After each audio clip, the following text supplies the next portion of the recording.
Pasca Presiden Jokowi meresmikan Rumah Sakit Kemenkes di kawasan Center Point of Indonesia, muncul sengketa lahan di kawasan strategis Kota Makassar ini.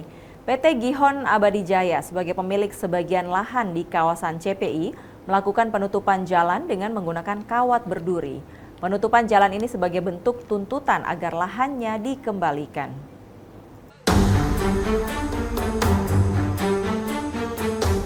Setelah sebelumnya sempat tertunda, PT Gihon Abadi Jaya yang memiliki sebagian lahan di kawasan Center Point of Indonesia atau CPI berkekuatan hukum tetap dan inkrah oleh putusan Mahkamah Agung menutup akses jalan yang strategis di dalam kawasan CPI dengan menggunakan kawat berduri.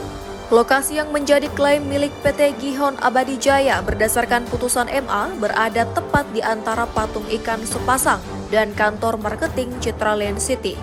Jaraknya sekitar 500 meter dari replika bola dunia yang merupakan tanda masuk ke CPI. Kuasa hukum PT Gihon Abadi Jaya, Ardi S. Yusran, menyebutkan selama ini lahan milik PT Gihon dikuasai dan digunakan secara sepihak oleh kerjasama operasi Pemprov Sulsel dan PT Yasmin. Hari ini melakukan penutupan jalan di dalam area CPI oleh karena setelah adanya putusan Mahkamah Agung RI nomor 362 PK 2024. Sengketa, awalnya dulu memang sengketa di tahun 2014 itu kita gugat karena tanah-tanah kami itu bersertifikat diambil paksa oleh pihak PT Yasmin. Itu kita punya pagar di tembok. Akhirnya di dalam putusan itu kita punya gugatan dikabulkan dan dia dituntut untuk membayar ganti rugi terhadap kerusakan pagar 2.100.000 rupiah, 100 juta rupiah. Kami ajukan ke Pemprov untuk ajukan ganti rugi, tapi sampai sekarang tidak ada respon dari Pemprov. Sebelumnya lahan dengan luas sekitar 1,5 hektar di Kelurahan Macini Sombala, Kecamatan Tamalate tersebut telah bersengketa sejak tahun 2014 silam.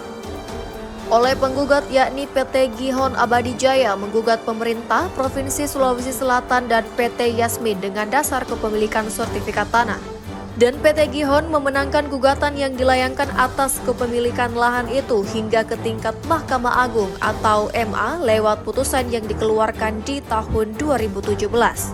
Padahal di kawasan yang menjadi milik PT Gihon Abadi Jaya dan sekitarnya sejak awal tidak pernah ada area milik pemerintah. Namun murni merupakan milik para pihak perorangan dan swasta. Dari Makassar, Fadli Andius melaporkan.